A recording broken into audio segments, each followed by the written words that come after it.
మత్తయి సువార్త 26వ అధ్యాయం 6 నుండి 13 వచనాలు చదువుకున్నాం. ఇందులో యేసు బేతనియలో కుష్ఠరోగి అయిన సీమోను యొద్ద ఉన్నప్పుడు ఒక స్త్రీ వెండి గలదంతా రొట్టె తీసుకుని ఆయన యొద్దకు వచ్చి ఆయన భోజనం కూర్చుండగా ఆయన తల మీద పోసేను అని ఇక్కడ మనం చదువుకుంటున్నాం.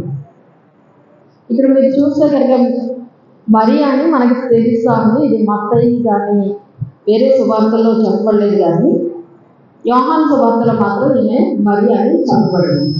మరియా అంటే ఎవరు అంటే మరియా మార్త లాజరు, ఈ ఫ్యామిలీకి చెందిన మరియా అని మనం జ్ఞాపకం చేసుకోవాలి. ఆవిడ చాలా లోతైన ఆత్మీయత కలిగిన స్త్రీ. ఆవిడ ఈ విధంగా చేయడానికి కారణం ఏంటి అని మనం చూస్తే కనుక ఈమె వండర్ఫుల్ యాక్ట్ అన్నమాట. ఎవరు కూడా ఆశ్చర్యపోయే విధంగా ఈమె ఆ విధంగా వెళ్ళి ఎవరో ఇంట్లో భోజనం చేస్తూ ఉన్నప్పుడు ఆమె ఏం చేసిందండి, యేసుని ఈ విధంగా అభిషేకించింది అనేది తెలుస్తూ ఉంది. చూడండి, ఎవరో ఇంట్లో భోజనం చేసేటప్పుడు ఆడవాళ్ళు ఆ సమయంలో ఏన్షియంట్ డేస్లో ఇంతకుముందు ఆడవాళ్ళు ఆ విధంగా ఎక్కడ కూడా బయటికి తిరగడాలు ఇవన్నీ మగ్గులైన మరి కూడా చూడండి చీకటిని లేచి వారు సమాధులకు వెళ్ళారు. కొంతమంది వీరు అంటే సమాజం ఏమనుకుంటుందో అనే భయాన్ని వీడి ఎవరో ఇంటికి వెళ్ళింది, మళ్ళీ అనాయింట్ చేసింది, తల మీద పోసింది, కాళ్ళ దగ్గర కూడా పోసి తలతో తన జుట్టు ఏదైతే ఉందో దాంతో కూడా తుడిచిందని ఉంది. ఆ విధంగా ఈమె ఒక రకంగా జుట్టుతో తుడవడం అంటే అది శ్రేష్టమైన, తన జుట్టుని మనం ఘనంగా ఇస్తాం కదా, తన ఘనమైన దాంతో తనకి ఏదైతే ఘనమని అనుకుందో దాంతోనే కాళ్ళను కూడా తుడిచింది. అంటే జుట్టు వెరవేసుకోవాలి, బయటికి రావడం, జుట్టు వెరపోసుకోవడం, ఇవన్నీ కూడా అక్కడ సమాజం అంగీకరించడం అన్నమాట. అయినప్పటికీ ఆమె ఈ విధంగా తన ప్రేమను తెలియచేయడానికి ఏది కూడా అడ్డు కాలేదన్నమాట. వాళ్ళేమనుకుంటారు, వీళ్ళేమనుకుంటారు చేసేటప్పుడు కూడా ఆవిడ చూడండి, ఆమె తను చేయాల్సిన దాన్ని చేసేసింది. అంతే వచ్చింది, ఏమంటే నేను ఒక నిమిషం అందరూ నేను ఈ విధంగా చేయాలనుకుంటున్నాను అని చెప్పి ముందు కానీ తర్వాత కానీ ఎక్కడ ఏమీ చెప్పలేదు. ఆవిడ ఒక్క మాట కూడా అసలు తను ఎందుకు చేసిందో ఏం చెప్పలే. తనకున్న ఆ ప్రేమ ఏ విధంగా వ్యక్తపరచాలో, ఆమెకి ఏ విధంగా చేయాలో ఆమెకి ఆ నడిపింపు వచ్చింది. అంటే వచ్చి చేసింది. ఇంకా ఒక్క మాట కూడా ఆమె ఎక్కడ మాట్లాడినట్టు కూడా మనకి లేదు. పైగా శిష్యులు అక్కడ చూస్తే కనుక కోపడ్డారని ఉంది. కోపడినప్పుడు కూడా ఆమె దాని గురించిన మరలా తిరిగి ఓ మాట అన్నదనో బాధపడిందనో ఏమీ లేదు. అక్కడ ఏసయ్యే ఎందుకు ఆమెను తొందర పెడుతున్నారని చెప్పి ఆమె చాలా సున్నితమైన మనసురాలు కాబట్టి ఆమె గురించి అర్థం చేసుకుని ఆమె లోపల ఏం బాధపడుతుందో అని చెప్పి ఆమెను తొందర పెట్టకుండా ఆమె జోలికి పోకుండా ఏసయ్య అన్నారు. కానీ ఆ ఒక్క మాట కూడా తను ఎందుకు చేసింది, ఏం చేసింది, ఒక్క విషయాన్ని కూడా ఆమె చెప్పలే. ఆమె ఎవ్వరికీ తెలియకుండా ఆమె అక్కడ చేసి వెళ్ళిపోదాం వచ్చింది అంతే. తను ఎవరో కూడా ఎవరో చూస్తారని చేయట్లేదు, ఎవరో చెప్పారని చేయట్లేదు. చేసిన తర్వాత కూడా ఒక విషయాన్ని గమనిస్తే శిష్యుల వైపు చూసి నేను బాగా చేశానా, నేను పర్వాలేదా, నేను చేయడం కరెక్టేనా. ఒకసారి మనం ఏదైనా పని చేసేటప్పుడు ఎవరైనా అభిప్రాయం ఎవరో ఒకరు పొగడాలి మనల్ని, లేకపోతే కట్టి ప్రోత్సహించి బాగా చేసామని అనాలి. అంటే తప్ప మనకి మనశ్శాంతిగా ఉండదు. నేను బాగా చేశానా, ఓకేనా. ఇవి మనం మనుషులుగా మనం ఏంటంటే ఇతరుల అభిప్రాయాల మీద ఆధారపడుతూ ఉంటాం. ఈవిడ ఎక్కడ కూడా తను చేయాల్సింది చేసింది. కనీసం శిష్యుల వైపు చూసి వాళ్ళ అభిప్రాయాలు ఏంటి, వాళ్ళు ఏమన్నా అనుకున్నారా, వీళ్ళు అనుకున్నారా, లేకపోతే కుష్ఠరోగి అనే సీమోను ఆ ఇంట్లో అతను భోజనం పెడుతుండగా వచ్చి ఇల్లంతా వాసనతో నింపేసింది, వాళ్ళేమనుకుంటారా, అసలు అవేమీ ఆవిడకి పట్టట్లేదు. ఆవిడ కేవలం తన ప్రేమనంతా తెలియచేయడమే ఆ ఉద్దేశం. ఆమె మనసులో ఉన్నదంతా ఏంటి అంటే దేవునికి తన హృదయపూర్వకంగా ఆయన్ని ఆనర్ చేయడం, ఆయన్ని ఘనపరచడం, అదే ఆమె ఇక్కడ చేసిందనేది తెలుస్తూ ఉంది. ఈ విధంగా ఈమె నిజంగా ఒక బేతనీ మరియ గురించి చాలాసార్లు మనం గొప్పగా చెప్పుకుంటూ ఉంటాము. ఈమె రిలేషన్ మిగతా వాళ్ళకంటే ఎక్కువ దగ్గరగా ఉన్న సంబంధాన్ని చూపిస్తుంది. మామూలుగా మిగతా వాళ్ళతో సంబంధం ఉన్నట్లు కాదు, ఈమెతో మరింత ఎక్కువ సంబంధం ఉంది అని తెలియచేసేలా మనకు లేఖనాలు చెప్తూ ఉన్నాయి. దేవునితో చాలా బంధం ఉంది వీడికి అని తెలియచేస్తూ ఉందన్నమాట. ఎందుకంటే ఇది ఎప్పుడు కూడా ఎక్కడ కూర్చుంటుంది అంటే ఆయన పాదాల చెంతే కూర్చుంటుంది. చూడండి, మరియా మొట్టమొదటిసారి ఆయన్ని దర్శించి ఆయనతో ఉన్న పరిచయాన్ని ఇక్కడ లేఖనం చెప్పేటప్పుడు కూడా ఆమె ఎక్కడ కూర్చుంది అంటే ఆయన పాదాలు చెంతదే కూర్చుని ఆమె వింటుంది. మార్త అప్పుడు మనకి మార్త మరియా గురించి తెలుసు కదా, నేను విస్తారమైన పనులు పెట్టి ఇది నాకు సహాయం చేయలేదు, నువ్వు చెప్పవాలంటే ఆమె ఉత్తమమైన దాన్ని ఏర్పాటు చేస్తుంది అని చెప్పి అయితే అప్పుడు కూడా ఆమె తరపున మాట్లాడారు. ఎవరైతే ఆయన పాదాలు చెంత కూర్చుంటారో వారికి ఏముంటుందండి, ఒక బంధం అనేది ఏర్పడుతుంది. నువ్వు ఎంత ఈమె ఎప్పుడు చూసినా పాదాల చెంతే ఉంది. లాజరు చనిపోయినప్పుడు కూడా తర్వాత కూడా అక్కడ వెళ్ళి పాదాలనే పట్టుకుంది. తర్వాత ఇప్పుడు ఇక్కడ కూడా చూడండి ఆమె పాదాల దగ్గరే ఉంది, మరలా పాదాల దగ్గరే ఉంది. ఎవరైతే ఈ విధంగా పాదాల దగ్గర ఉండి నేర్చుకోవాలనుకుంటారో ఆయన ఆరాధించాలనుకుంటారో వాళ్ళకే ఈ విధమైన నడిపింపు అనేది వస్తుంది. చేసింది చిన్న విషయం కాదన్నమాట. చూడండి, ఆయన యెరూషలేం ఎంటర్ అయినప్పుడు ఆయన ఒక రాజులాగా ఎంటర్ అయ్యారు. రాజులాగా ఎంటర్ అయినప్పుడు చూడండి, ప్రవేశించినప్పుడు ఆయనకి అభిషేకం చేయాలి. రాజు అనగానే అభిషేకం చేయాలి. ఆమె ఆ విధంగా ఒక రకంగా దేవుడు ఆయన ఒక రాజుగా, ఒకళ్ళు చెప్పాలంటే ప్రీస్ట్ యాజకులు కూడా అభిషేకింపబడతారు. ఈయన రాజు పైగా యాజకుడు, రెండు రకాలుగాను ఈయన అభిషేకించబడాలి. ఆ విధంగా దేవుని ఏర్పాటు, ఆ విధంగా ఆయన దేవుడు ఈ మరియ ద్వారా చూడండి ఎవరి ద్వారా జరిగింది అంటే ఎవరైతే పాదాల చెంత కూర్చుని నేర్చుకుంటారో, వింటారో, నమ్ముతారో వాళ్ళకే ఈ విధమైన ఘనత.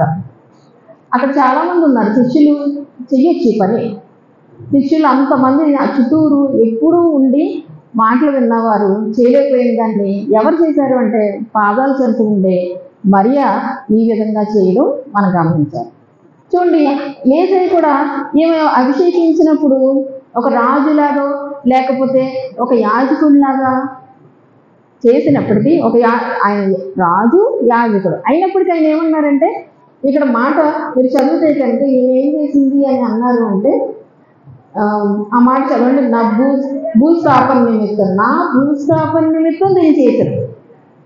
నేను రాజుని అందుకే అభిషేకించింది అంట్లా, నేను యాజకుడిని అభిషేకించింది అంట్లా, నా భూస్థాపన నిమిత్తం, నా బరియల నిమిత్తం నేను చేసింది అని చెప్పి అక్కడ మనం చెప్పడం గమనించగలం అన్నమాట. సో ఈ విధంగా ఎవరైతే నిజంగా మనం ఇప్పుడు అదే అనుకుంటాం, చాలాసార్లు అనుకుంటాం, ఎందుకు నాకు ఆ నడిపింపు రావట్లా, నేను ఏం చేయాలో నాకు తెలియట్లా, నేను ఎలా ఆరాధించాలో తెలియట్లేదు అని అనుకుంటే కనుక ఈ ఆరాధన అనేది ఎక్కడ పుట్టాలంటే నీలోనే పుట్టాలి. అది నువ్వు ఎలా ఆరాధించాలనుకున్నావో ఆ ఆరాధన అనేది నీలోనే పుట్టాలి. ఎవరో చెప్పాల్సిన అవసరం లేదు.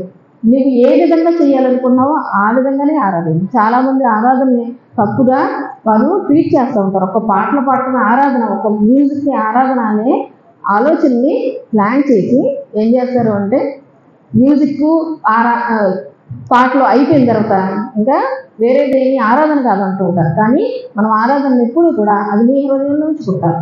నువ్వేం చేయాలనుకుంటున్నావో అది నువ్వు చేయి, అంతే. నీ నిద్రను ఆపుకుని నువ్వు దేవుని పాదాల చెంత కూర్చుని నువ్వు వాక్యం వినాలని నువ్వు ఇక్కడికి వస్తే అది కూడా ఆరాధన. ఎన్నో పనులు ఉన్నప్పటికీ అవన్నీ వదిలి నేను ఇక్కడ ఒక కాసేపు కూర్చుంటే నాకు దేవుని సన్నిధిలో నాకు ఆనందం, సంతోషం ఉంది, నేను దేవాలయానికి వెళ్తాను, నాకు దేవుని సన్నిధిలో కూర్చుంటాను, కాసేపు 5 నిమిషాలు ప్రార్థన చేసుకుంటాను, వీళ్ళంతమంది ఉన్నా వీళ్ళందరూ కంటే నాకు ఎక్కువైన దేవుడు ఆయన దగ్గర నేను కాసేపు గడపాలి అని ప్రార్థన లేకపోతే వాక్యమో లేకపోతే ఏదో విధంగా నువ్వు దేవుని కార్యం గురించి ఆలోచిస్తూ నువ్వు చేసే ఏదైనా సరే ఆరాధన. ఆ విధంగా అది నీలో నుండి పుట్టాలి. నీకు నడిపింపు రావాలంటే నువ్వు ఎక్కడ ఉండాలంటే ఆయన పాదాల చెంత ఉండాలనేది మనకి తెలుస్తూ ఉంది. సో ఇక్కడ చూడండి, ఎవరైతే చూడండి ఈ మరియ కనుక కొన్ని రోజులు ఆలస్యం చేసి ఉంటాయి, ఈమెకి తెలియకపోయి ఉంటే ఆత్మీయంగా కొన్ని విషయాలు అర్థం అవ్వాలి. అర్థం అవ్వలేదనుకోండి కొన్ని రోజుల తర్వాత ఈయన ఉండేవారు కాదు. ఈ యొక్క అనాయింటింగ్ ఏదైతే అభిషేకం చేసిందో ఈ విధమైన ఆమె చేయగలిగేది కాదు. అంటే రైట్ టైంలో సరైన సమయంలో సరైన పని చేయడం ఎవరి వలన అవుతుంది అంటే ఎవరైతే ఆయన పాదాల చెంత కూర్చుని కనిపెట్టుకుంటారో, వింటారో, దాన్ని ఏర్పాటు చేసుకుంటారో వాళ్ళకే మాత్రమే ఇది ఇవ్వబడుతుంది అనేది మనం అర్థం చేసుకున్నాం.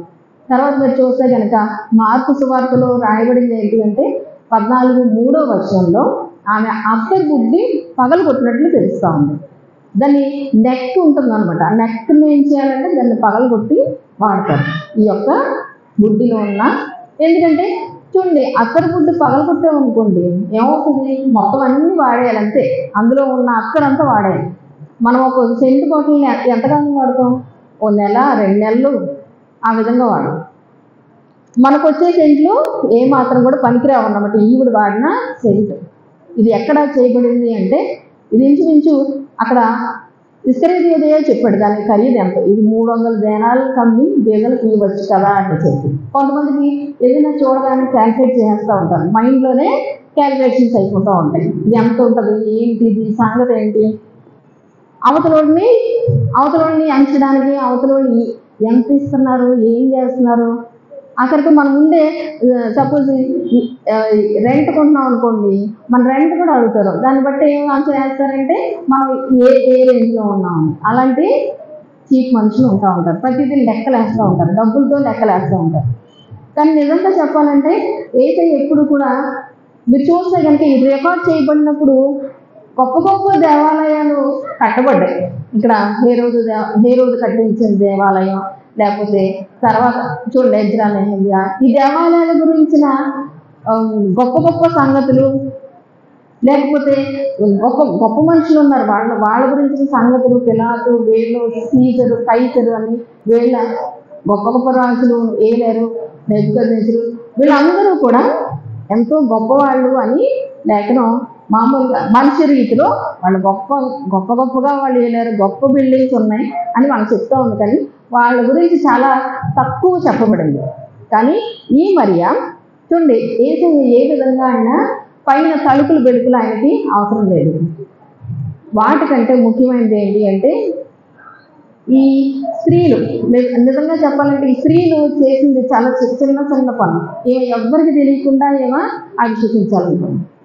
ఒక విధవరాలు ఒక 2 నాణ్యాలు వేసిన తన జీవనాన్ని తీసుకొచ్చి 2 నాణ్యాలు దాన్ని కూడా రికార్డ్ చేయడం జరిగింది. హిస్టోరియన్స్ ఈ రాసేవాళ్ళు హిస్టోరియన్స్ అంటారు. జరిగిపోయిన సంగతులన్నీ రాసేవాళ్ళు హిస్టోరియన్స్ అంటారు. వాళ్ళు రాసినప్పుడు ఈ జోసెఫస్ కానీ ఇంకా చాలామంది హిస్టోరియన్స్ రాయడం వల్లే మనకి ఇవన్నీ కూడా అనేకమైన విషయాలు తెలుస్తూ ఉన్నాయి. చూడండి, రికార్డ్ చేయబడ్డాయి. దేవుడు వారిని నడిపించినప్పుడు, వారు రికార్డ్ చేసినప్పుడు చాలా చిన్న విషయాలు ఈ స్త్రీల గురించి వారు చేసిన వాటికి చాలా చిన్నవి, కానీ అవి కూడా రికార్డ్ చేయబడ్డాయి. అంటే యేసయ్య మనసులో ఎవరుంటారన్నది మనం అర్థం చేసుకోవాలన్నమాట. గొప్పవి కడుపులు బెడుకులు కాదు, ఆయన మనసులో ఉండేది తిరస్కరింపబడిన వారు, చిన్న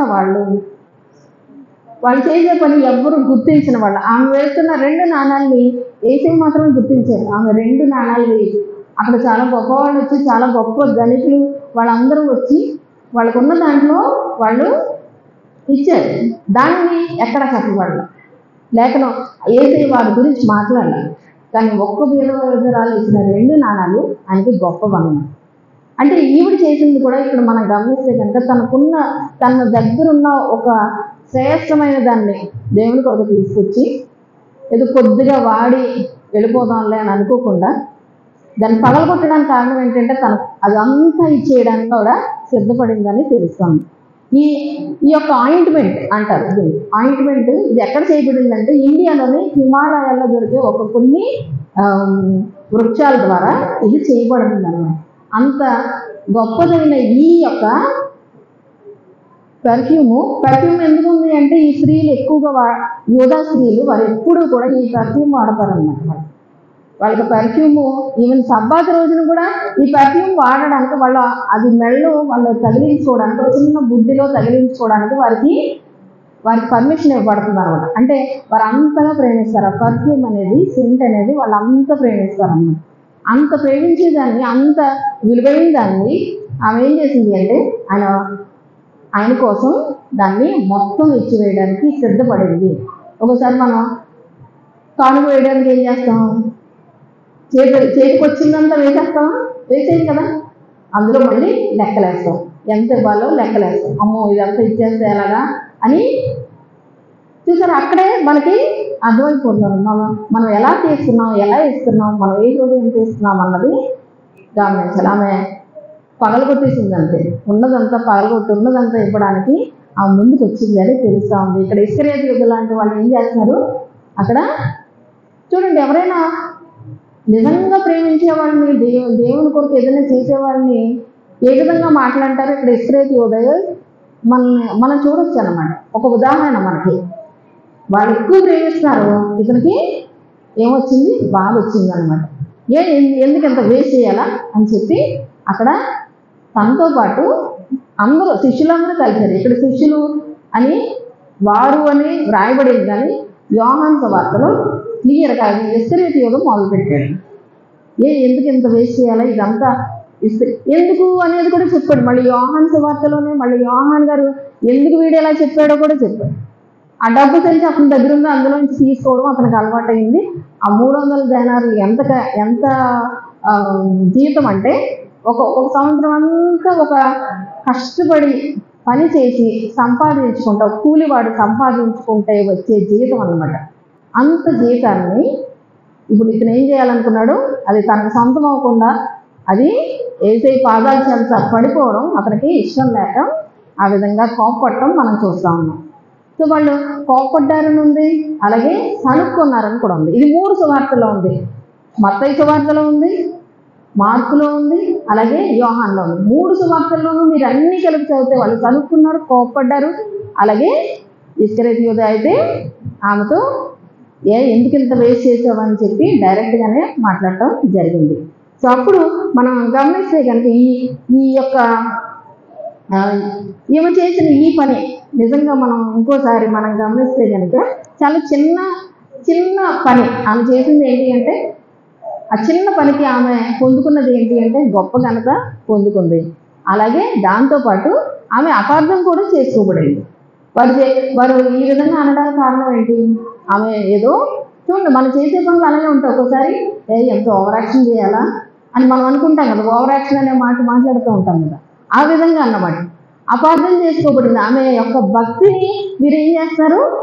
వారు అపార్థం చేసుకుంటూ ఉన్నారు. ఇంకో రకంగా చేయొచ్చు కదా అంటే నువ్వేం చేసినా సరే వీళ్ళు ఏం చేస్తారు అంటే దాన్ని వారు చేయలేక నువ్వు చేసిన పనికి వారేం వంకలు పెట్టడం అన్నమాట. ఇది వంకలు పెట్టి దాన్ని ఏదో విధంగా కాజేయాలని, ఏదో విధంగా చేసే వాళ్ళని చేయకుండా అడ్డు పెట్టడమే వీరి లక్ష్యం అన్నమాట. ఈ ఇస్కరియోతు యూదాని ఒకసారి మనం గమనిస్తే కనుక ఇతను వేస్ట్ అయిపోయింది అని అన్నాడు. కానీ ఈ వేస్ట్ అనే మాటను యోహాను సువార్తలో కూడా వ్రాయబడింది.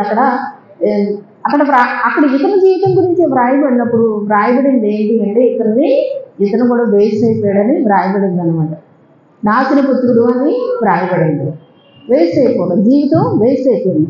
తన జీవితం వేస్ట్ అయిపోయిందని అతను ఆలోచించుకోవట్లేదు, కానీ ఇతరులు ఏదో ఏసైడ్ చేస్తుంటే వేస్ట్ అయిపోయిందని మాట. చూడండి, మిమ్మల్ని చేసి ఎవరైనా సత్కరించాలని అనుకున్నారనుకోండి, అవతల ఇంకొకరు ఎందుకు దండలు వేసి షాల్లో వేసి అంత అవసరమా, ఇప్పుడు ఇది చేయడం అవసరమా అని అన్నారనుకోండి, ఏమవుతుంది?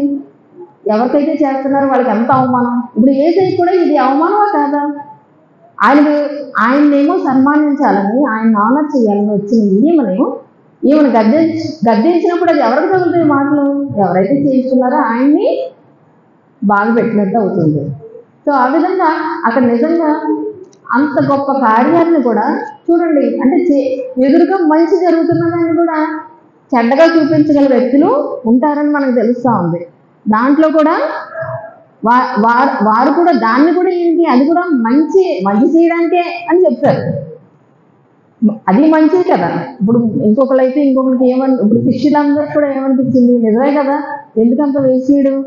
ఓ పక్కన ఏసైనా అవమానిస్తున్నారన్న సంగతి వాళ్ళు గ్రహించకుండా అరే నిజమే దేవుని చేయొచ్చు కదా, అది కరెక్టే కదా. ఇందులో దేన్ని నిజంగా ఏసయ్య ఇది మంచి పని అని చెప్పారు? ఆమె చేసిందే మంచి పని చెప్పారు. అదే ఇక్కడ మాట్లాడుతూ ఉన్నారు. చూడండి, ఆమె యేసు ఆ సంగతి తెలుసుకుని ఈ స్త్రీ నా విషయమై ఒక మంచి కార్యం చేసిన ఈమెను మీరు ఎలా తొందర పెట్టుచున్నారు.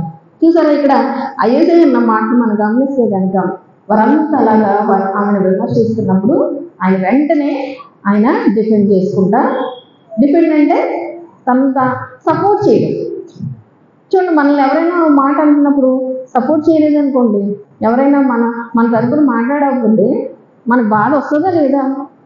అది ఒక స్త్రీకి సపోర్ట్ చేయడం.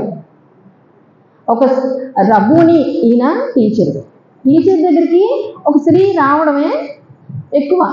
అసలు ఆవిడ అలా రావడమే అందరూ గుసగుసలాడుకుంటారు. ఒక రబ్బీ ఎవరు కూడా ఒక మహిళతో మాట్లాడరు. ఆయన్ని ముట్టుకుని ఆయన అంత సేవ చేస్తున్నప్పుడు కూడా వాళ్ళ ఆలోచనలు అలాగే ఉంటాయి. అన్నిటినీ సమాజం ఏర్పాటు చేసి అన్నీ బ్రేక్ చేస్తుంది. ఈ విధంగా ఉండకూడదు, ఆ విధంగా ఉండకూడదు. అదేంటి జుట్టు విప్పేసుకుంటుందండి, ఈవిడ జుట్టు విప్పి అందరిలో ఇలా చేయకూడదు. చూసారా, ఎన్ని అంటే ఒక దేవుణ్ణి ఆరాధించడానికి చూడండి ఎన్ని ఆటంకాలు ఆమె చేయాల్సి వస్తుందన్నది మనం గమనించాలి. అందుకే వీటన్నిటినీ ఆమె ఏం చూడలేదు. ఆమె నిజంగా నీ హృదయంలో ఆ యొక్క డివోషన్ ఉంటాయి కనుక నువ్వు ఎవరిని చూడవు, ఇంకా ఎవరి అభిప్రాయాలు నీకు అవసరం లేదు. చాలాసార్లు వెనక్కి వెళ్ళిపోయేది అందుకే, చర్చలు మానేసింది అందుకే, చేయాల్సింది చేయకపోవడం అందుకే. ఎందుకు వాళ్ళు ఏదో అంటారండి, వాళ్ళతో పడలేమండి, ఎందుకండి అనవసరం అండి అని చెప్పి వెనక్కి వెళ్ళిపోతూ ఉంటారు. కానీ ఈ మరియను మనం గమనిస్తే కనుక ఒక స్త్రీ అయ్యుండి ఆమె వీటన్నిటినీ ఎదుర్కోవడానికే ఆమె ముందుకు వచ్చింది. ఆ ముందు మనం నిజంగా చేయాలనుకున్న పని మీదే మనం ఫోకస్ ఉన్నప్పుడు మిగతా అన్నీ కూడా మనకి అర్థం లేవని అనిపిస్తాయి. అవి చాలా చిన్నగా కనిపిస్తాయి. మనం ఎప్పుడైతే చూడండి, అందుకే కదా పేతురు నడిచి వెళ్ళిపోగలడు, ఆ సముద్రం మీద నడిచి వెళ్ళిపోగలడు. కానీ చుట్టూరు చూడటం వల్లే, అలలు చూడటం వల్లే అప్పుడు మునిగిపోయాడు. చూసారా, మన ఫోకస్ అంతా ఏసై మీదే ఉన్నప్పుడు మనం ఆయన చూస్తూ నడవడం మనం నేర్చుకోవాలి. ఆయన ఆరాధించడానికి నిజంగా ఆమె హృదయం అంత ప్రేమతో నిండిపోయింది కాబట్టి ఆ విధంగా ఆమె ఆరాధించగలిగింది. ఏసై కూడా దాన్ని రిసీవ్ చేసుకోవడం ఇంకా గొప్ప విషయం. అది రిసీవ్ చేసుకుని ఆమెను ఎంతగానో ఘనపరిచినట్లు మనం చూస్తూ ఉన్నాం. సో ఇక్కడ చూస్తే కనుక మీరు చూడండి, ఇక్కడ నువ్వు నిజంగా ప్రేమ కలిగి, నువ్వు నిజంగా ఆ యొక్క డివోషన్ కలిగి ఉన్నట్లయితే ఇతరులకు అర్థం కానీ నీకు అర్థమవుతాయి. ఇతరులకి ఈ శిష్యులకి అర్థం కాలేదు. ఈ మేలు ఎప్పుడు కూడా తను విన్నది ఆయన చాలాసార్లు చెప్పాడు, ఈ విధంగా నేను కొట్టబడతాను, హింసింపడతాను, 3 రోజుల తర్వాత లేవడం, ఇవన్నీ కూడా ఆయన చెప్తూనే ఉన్నారు. ఈ ఒక్కతే నమ్మింది. ఈ ఒక్కతే నమ్మి వీళ్ళకి ఏదో జరుగుతుంది, ఏదో జరగబోతుంది. తనకు అర్థం అవ్వలేదు. తనకు ఎప్పుడు జరుగుతుందో తెలియదు, ఏమవుతుందో కూడా తెలియదు, ఆమెకు పూర్తిగా తెలియదు. కానీ సంథింగ్ ఈయనకి ఏదో జరగబోతుంది అన్న విషయాన్ని గమనించుకుని చూడండి, పేతురు యాక్సెప్ట్ చేయలేదు. పేతురు యెరూషలేముకు వెళ్ళొద్దు, నువ్వు వెళ్ళడానికి వీలేదు అని చెప్పి యేసయ్యను కూడా ఆపడానికి చూశాడు. కానీ మీరు గమనిస్తే కనుక అక్కడ యేసయ్య సాతానా పొమ్ము, నా వెనక పొమ్మని గద్దించినట్లు మనకు తెలుసు. ఆ విషయాలు మనకు తెలుసు. నువ్వు మనుషుల సంగతులు గ్రహిస్తున్నావు కానీ దేవుని సంగతులు గ్రహించట్లేదు. దేవుని సంగతులు గ్రహించకపోవడానికి కారణం ఏంటంటే దేవుని పాదాల చెంత కూర్చుని వినకపోవడమే. దేవుని పాదాల చెంత అంటే వచ్చి ఎక్కడో చోట మనం మోకాళ్ళు వేసుకుని మనం కూర్చుని ఏదో చేయడం కాదు, అది కాదు. మనం నిజంగా నీ ప్రైమరీ గోల్ అంటే నువ్వు చేయాలనుకున్నది ఏంటి, నీ ప్యాషన్ ఏంటి అంటే నువ్వు దేవుణ్ణి మనస్ఫూర్తిగా ఆరాధించి ఆయన చెప్పిన ప్రతి పనిని నువ్వు చెప్పినట్టు చేయడం, విధేయత చూడడం, ఆయన మార్గాల్లో నడవాలన్న ఆశ నీలో మొట్టమొదటిగా ఉండాలి. దానికి నువ్వు ప్రాముఖ్యత ఇచ్చినట్లయితే అప్పుడు నువ్వేమవుతావంటే ఆత్మీయంగా నువ్వు సెన్సిటివ్ అంటాను, ఆత్మీయ విషయాల మీద సెన్సిటివ్ అవుతావు, ఆత్మీయ విషయాల్ని గ్రహించడం మొదలు పెడతావు, దేవుని సంగతుల్ని గ్రహించడం మొదలు పెడతావు. అందుకే ఈమెకి అర్థమైంది. ఎవరైతే ఎక్కువ ఆయన పాదాలు చెంత ఉంటారో వారికి ఎక్కువ అండర్స్టాండింగ్ ఉంటుందనేది తెలుస్తా ఉంది. కానీ ఆ పని చేయాలంటే మనం సమయం ఇవ్వాలి, దేవునికి సమయం ఇవ్వాలి. వాక్యం చదువుకోవడం మనం చేయాలి. వాక్యానికి మనం ఎక్కువ సమయాన్ని ఇవ్వడానికి మనం ఏదో విధంగా ఏ పనులు చేస్తున్నాం, మగవాళ్ళైనా సరే ఆడవాళ్ళైనా సరే. ఆడవాళ్ళకి వంట, ఇంట్లో పనులు, బయట పనులు, జాబ్స్ అన్నీ ఉంటాయి. అలాగే మగవాళ్ళకి కూడా బయట పనులు, ఇంకా జాబ్స్ అని, లేకపోతే వారికున్న ఇబ్బందులు అన్నీ ఉంటాయి. ఈ ఇబ్బందులన్నిటిలోనే మనం చేయాల్సిన పనులు మాత్రం మనం మానకూడదు. ఏవైతే మనల్ని దేవునికి దగ్గరగా చేస్తాయో ఆ విషయాల పట్ల మాత్రం మనం అజాగ్రత్తగా ఉండడానికి వీల్లేదు. నువ్వు చదవాలనుకుంటే ఆఫీస్కి వెళ్ళినా బైబిల్ తీసుకెళ్ళి చదువుకోవచ్చు, ధ్యానం చేయొచ్చు. ఇప్పుడు ఎక్కడంటే అక్కడ మనం ప్రతి చోట మనకి ఇంటర్నెట్ ఉంటుంది. ప్రతి చోట మనం ఎక్కడైనా సరే బైబిల్ మనకి ఫోన్లోనే ఉంటుంది. మనం ఏమి ఇలా తీసుకెళ్ళకూడదు, అలా తీసుకెళ్ళకూడదు, ఏమీ లేదు, మనకు ఆటంకం లేదు, మన జేబుల్లో ఉన్నాయి. మనకి ఎక్కడ పడితే అక్కడ మనకి ఆ యొక్క బైబిల్ చదువుకునే పరిస్థితులు మనకు ఇప్పుడు ఉన్నాయి. మనల్ని ఎవరు ఆపలేరు, ఎక్కడా ఆపలేరు. మనం చదువుకోవాలనుకుంటే, ప్రార్థన చేసుకోవాలనుకుంటే కూడా ఆపక్కర్లేదు. ఇప్పుడు కూడా మోకాళ్ళు వేసి చెయ్యాలి అని చెప్పి నువ్వు రోజంతా కనిపెట్టి చేయలేకుండా శోధనలో పడిపోవడం దేవునికి ఇష్టం కాదు. నువ్వు చేయాల్సిన పనిని నువ్వు ఎప్పుడు, ఏ సమయంలో, ఎప్పుడైనా సరే నువ్వు ఆయన వద్దకు వెళ్ళచ్చు. ఒక మోకాళ్ళు వేసే వెళ్ళాలి, ఇలాంటి నియమాలే, అనవసరమైన నియమాలు, అనవసరమైన పనులు పెట్టుకుని ఈమె కనుక అరే ఎవరో ఇంట్లో ఉన్నారు, నేను వెళ్ళకూడదండి, వాళ్ళ ఇంట్లో భోజనం చేస్తాను, మనకెందుకు అని అనుకుని ఉంటుంటే ఆమె రైట్ టైం మిస్ అయిపోయాడు. ఇది ఆమె ఏదో పొందుకున్నది కాదు, ఆమె తప్పకుండా పొందుకుంది.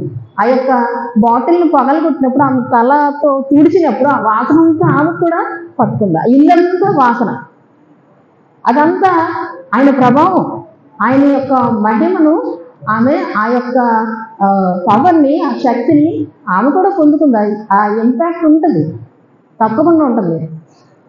ఆమెకే కాదు, అక్కడ యేసయ్య కూడా రిసీవ్ చేస్తున్నారు. యేసయ్య కూడా ఆదరణ కలిగింది. తను చేయబోయే కార్యం ఏదైతే ఆ రక్షణ కార్యం ఉందో ఆయన కూడా సిద్ధపడతా ఉన్నారు. ఆయనకు కూడా అర్థమైంది, అది ఇది ఎందుకు చేసింది అంటే ఆమె నా భూస్థాప నిమిత్తమే చేసింది. ఆమె అప్పటికప్పుడు ఐడియా వచ్చి గబగబా వచ్చి లేదంటే ఆమె అంతా కూడా సిద్ధపాటు చేసుకుని వచ్చి మరి ఈయనకి ఈ విధంగా ఆనర్ చేసింది అంటే అది దేవునికి కూడా ఆదరణ కావాల్సింది అనేది మనం మర్చిపోకూడదు. ఆయన పూర్తిగా దేవుడే కాదు, పూర్తిగా మానవుడు కూడా. మనకు కూడా కొంత ఎవరో ఒకరు మనల్ని ఆదరించే వాళ్ళు మనకు కావాలి, ఓ మంచి మాట చెప్పేవాడు కావాలి. చాలాసార్లు వాళ్ళు ఏంటంటే గొప్ప దైవజనులు, వాళ్ళకి మనం చెప్పేదైతే అనుకోవద్దండి. అందరము మనుషులమే. ప్రతి ఒక్కరికి ప్రోత్సాహం అవసరమైనప్పుడు ఓ మాట, ఆదరించే మాట ఎవరికైనా కావాల్సిందే. అక్కడికి యేసయ్య కూడా, ఎందుకంటే ఆయన పూర్తిగా మానవుడు కూడా. ఇది ఆయనకు ఒక అష్యూరెన్స్ అన్నమాట. ఈ వచ్చి ఆ అనౌన్స్ చేసేటప్పటికి వెంటనే అదే అన్నారు. ఇప్పుడు చూడండి, ఆ మాట ఏమన్నారు అంటే ఎక్కడైతే సువార్త ప్రకటింపబడతాడు, ఈ సువార్త అంటే ఏం సువార్త? అది ఆయన తిరిగి లేపబడతారు, ఆయన చనిపోయి తిరిగి లేపబడతారన్న మాట ఆయన ఇక్కడే చెప్తున్నారు. ఈ సువార్త అక్కడ ఏమి చేసింది, ఏమి జ్ఞాపకార్థంగా ప్రశంసించబడిందని చెప్పుచున్నాను. చూసారా, ఈ మాటను మనం గమనిస్తే ఈయన ఎలా చెప్పగలిగారు అంటే సిద్ధపడతారు, రెడీగా ఉన్నారు ఆయన. ఆ సిద్ధపాటు ఇంకా ఏమైంది అంటే ఆయనకి మరింతగా ఒక బూస్ట్ అన్నమాట. మనకి చేయాలనుకుంటాం కానీ ఒకరు బూస్ట్ ఇస్తే నేను చేయగలను అని అనిపిస్తుందా లేదా? అదే ఇక్కడ జరిగింది. వెంటనే ఈ సువార్త ఎక్కడ ప్రకటించబడుతుందో అని తర్వాత జరగబోయే సంగతులు కూడా ఆయన తెలియచేశారు. ఆ కార్యం అయిపోయిన తర్వాత, ఏదైతే సిలువ కార్యం అయిపోయిన తర్వాత జరుగుతుందో దాన్ని కూడా తెలియచేశారన్నది మనకి తెలుస్తూ ఉంది. ఆయన అందరికంటే గొప్పగా ఈయన్ని కాంప్లిమెంట్ అన్నమాట. మనకి ఎవరైనా కాంప్లిమెంట్ ఇచ్చారనుకోండి, నిజంగా ఎంత సంతోషంగా ఉంటుంది. నువ్వు చేసింది బాగుంది, మంచిది అని అంటే ఎంత సంతోషంగా ఉంటుంది. ఈమెకు కూడా ఆ సంతోషాన్ని ఇచ్చారని తెలుస్తూ ఉంది. ఆమెను సపోర్ట్ చేయడమే కాదు, ఆమె చేసిన మంచి పని అని చెప్పడం ద్వారా ఇక్కడ జరిగింది ఏంటి అంటే, నిజంగా దీని తర్వాత ఇస్కరియోతు వెంటనే వెళ్ళి ప్రధాన యాజకుల దగ్గరికి వెళ్ళి నేను ఆయన అప్పగిస్తానని చెప్పి డీల్ చేసుకోవడం జరిగిందనమాట. ఎందుకంటే ఇక్కడ ఇస్రాయేల్ యూదాకి కోపం వచ్చిందనమాట. ఎంత కోపం అంటే అప్పుడు వరకు ఓడ్చుకుంటా ఉన్నాడు. ఈయనేదో గొప్పవాడు అవుతాడు, నేనేదో ఫైనాన్స్ మినిస్టర్ అవుతాను, నా దగ్గర ఇంకా డబ్బులు వచ్చేస్తాయి అని ఆ విధంగా ఈయన ఒక రాజు అవుతాడని అనుకున్నాడు. కానీ ఈయన చేసే పనిలా లేదు, ఈయనేమి రాడు, ఈయన ఎలాగో చనిపోతాడని అప్పటికే అతనికి కొంతవరకు వదిలేసుకున్నాడు, ఆశలు వదిలేసుకున్నాడు. యేసయ్య నువ్వు వెంట తిరగడం అనవసరం అని, యేసయ్యను అనవసరంగా నేను వెనకాల తిరుగుతున్న సమయం వ్యర్థం చేసుకున్నాను, నాకేం ప్రయోజనం లేదనుకున్నాడు. అనుకుని అప్పటికే ఆ పరిస్థితుల్లో అతని మనసు నిండా ఆ విధమైన ఆలోచనలు ఉండడంతో ఈ యొక్క సంఘటన అతని జీవితంలో ఇంకా ఫైనల్గా ఇంకా చాలే వదిలేద్దాం, ఇంత వెనకాల తిరుగుతూ ఉంటే ఇంత తిరుగుతుంటే ఒక స్త్రీన ఈయన వెనకేసుకురావడం అంటే మరి ఇక్కడ తిట్టింది ఎవరు? ఇస్రాయేల్ యోధానే కదా. ఇస్రాయేల్ యోధాయే మొదలు పెట్టాడు. చూడండి, ఇస్రాయేల్ యోధాకి ఎంత బాధ కలుగుతుంది. మేమేమో ఈయన వెనకాల తిరగడం, ఈయనేమో ఆ స్త్రీని వెనకేసుకురావడమా? పైగా ఉన్న డబ్బులు, వచ్చే డబ్బులు కూడా పోగొట్టేసింది ఆవిడ, ఈయనేమో దాన్ని వెనకేసుకొస్తున్నాడు. ఈ ఆలోచనలు ఎలానే ఉంటాయి. ఇస్రాయేల్ యోధా ఈ విధంగానే ఆలోచించి అతను అప్పుడే అదే సమయంలో ఇంకా అయిపోయింది, ఇంక నేను వదిలేస్తున్నానని అనుకున్న సమయం ఇదే అన్నమాట ఇస్రాయేల్ యోధా. ఆ విధంగా చూడండి, ఒక ఉమెన్కి దేవుడు ఒక స్త్రీకి ఎంత గొప్పగా ప్రశంసించబడుతుంది. ఇది మెమోరియల్ అంటే మెమోరియల్ అంటే ఏంటంటే ఎక్కడైతే సువార్త ప్రకటింపబడుతుందో మెమోరియల్ అంటే గుర్తు చేసుకోవడం, ఆమె చేసిన పనిని గుర్తు చేసుకుంటారు అని చెప్పి ఆమె గురించి ప్రవచన రూపకంగా రాబోయే కాలం ఇప్పటికీ మనం ఆమె గురించి మాట్లాడుకుంటున్నామంటే కారణం యేసయ్య ఆ రోజు పలికిన మాటే.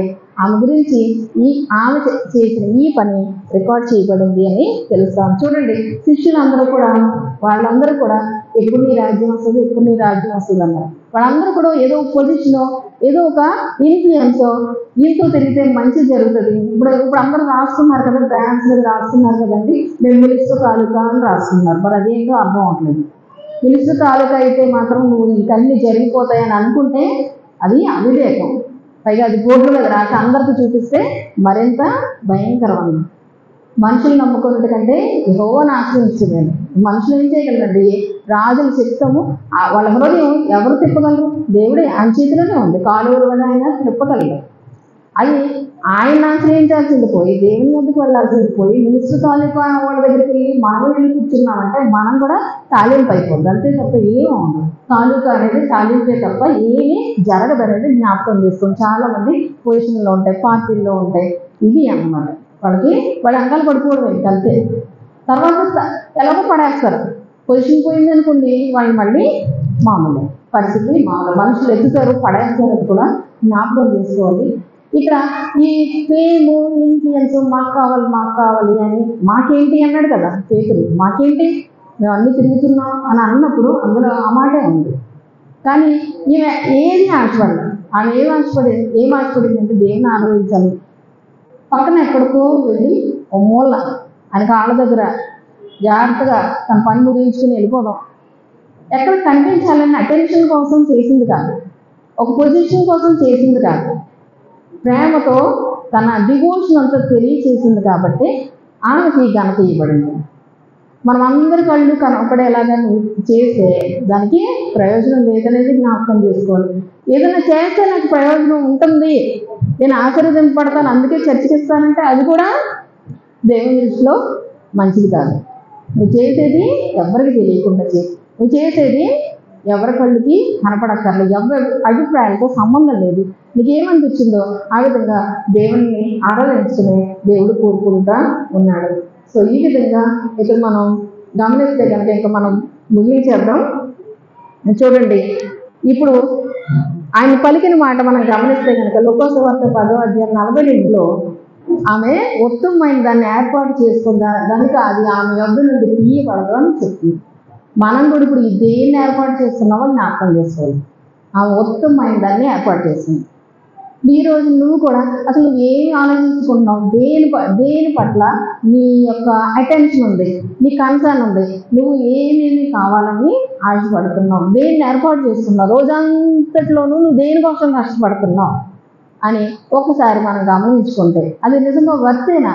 నువ్వు నిజంగా నువ్వు ఇవ్వాల్సిన ఆ అటెన్షన్ నువ్వు ఇవ్వడం అంత అవసరమా కాదా? వాటికి మనం చేసే ఏదైనా సరే, ఏ పనైనా సరే ఫ్రూట్ఫుల్గా ఉందా లేదా చూసుకోండి. ఇది మంచిదా కాదా? ఇది నిజంగా దేవుని వద్దకు నన్ను నడిపిస్తుందా, దేవునికి దూరంగా చేస్తుందా? ఇలా అన్ని ప్రశ్నలు మనం ఒకసారి ఆలోచించుకుని మనం ప్రతిరోజు నిత్యము చేసే పనుల్లో ఏది ఏర్పాటు చేసుకుంటున్నాం? ఏమైతే ఆయన పాదాల దగ్గర ఉండడానికి ఇష్టపడదు దాన్ని ఏర్పాటు చేసుకుంది, అది ఆమె వద్ద నుండి ఎప్పుడు తీసివేయబడదు. నిజంగా నువ్వు దేవుని సన్నిధిలో ఉండి నేను చెయ్యాలి, నేను ఆయన ఆరాధించాలి, నాకు కావాలనుకుంటావా, అది నీ దగ్గర నుంచి ఎవరు తీసివేయలేరు. అది నీ హృదయంలోనే ఉండాలి. అలాగే నువ్వు ఆరాధించే విధానం కూడా నీ హృదయంలో నుంచే పుట్టాలి. నువ్వు ఏ విధంగా ఆరాధించాలనుకో ఆ విధంగానే ఆరాధించు. మరియు వలే నిజంగా ఆత్మీయ విషయాలను గ్రహించడానికి, దేవుని సంగతులను గ్రహించే జ్ఞానాన్ని నువ్వు కావాలనుకుంటే కనుక ఆయన పాదాల చెంత గడపడం మాత్రం మర్చిపోదు. ఇది ఆడవాళ్ళకే కాదు, మగవాళ్ళకి కూడా ఇది తెలియచేస్తున్న మాట. వారు దేవుని పాదాల చెంత ఉండాలి అంటే మీరు కనీసం 5 నిమిషాలన్నా, కనీసం మీకున్న సమయంలో ఒక ప్రార్థన లేకపోతే వాక్యము, ఈ విధమైన ఎంతో కొంత మీరు ఎంత ఇవ్వగలిగితే అంత. ఇక్కడ అదే చెప్పబడుతున్నాను, ఏం చేయగలిగింది అదే చేసింది. చేయలేని దాన్ని దేవుడు ఎప్పుడు అడగడు. నువ్వేం చేయగలవో నీకున్న పనుల్లో ఎంత సమయాన్ని నువ్వు ఇవ్వగలవో అంత సమయాన్ని నువ్వు దేవుడికి ఇవ్వడానికి ప్రయత్నం చేయండి. దాని ద్వారా మీరు మరింత ఆశీర్వాదం అలాగే ఘనత ప్రశంసించబడతారు. దేవుడు మిమ్మల్ని ఇంకా నన్ను గణపరచువారిని గణపరచుదును ఆ మాటను మనం జ్ఞాపకం చేసుకుని నిజంగా మనం దేవుని ఆశీర్వాదం పొందుకుని ఈ లోకంలో నిజంగా మంచి పేరు పొందుకోవాలి అంటే, మంచి ప్రశంసలు అందుకోవాలి అంటే ఎవరికి ఉండదు? మంచి పేరు ప్రశంసలు కావాలని ఎవరికి ఉండదు. కానీ అది కేవలం దేవుడు మాత్రమే ఇవ్వగలడు. మన మనుషులు మనల్ని హెచ్చించలేరు, మనుషులు మనల్ని పైన పెట్టలేరు. అవసరమైతే వాళ్ళు కింద తొక్కుతారు తప్ప మనల్ని పైన పెట్టరు. కేవలం దేవుడు మాత్రమే ఇవ్వగలడు. నువ్వు ఎవరికి కనపడకుండా నువ్వేం చేయక్కర్లేదు. నువ్వు నీ భక్తి ఎవరికి కనపడక్కర్లా, నువ్వు ఆరాధించే విధానం ఎవరికి తెలియక్కర్లా, వేరే వాళ్ళ అభిప్రాయాలు అవసరం లేదు. నువ్వేం చేయాలనుకుంటావు వచ్చి దేవుడు నిన్ను ఆశీర్వదించి నిన్ను గణపరిచేవాడుగా ఉంటాడు. దేవుని కొన్ని మాటలు దీవించుగాక. ఆమేన్.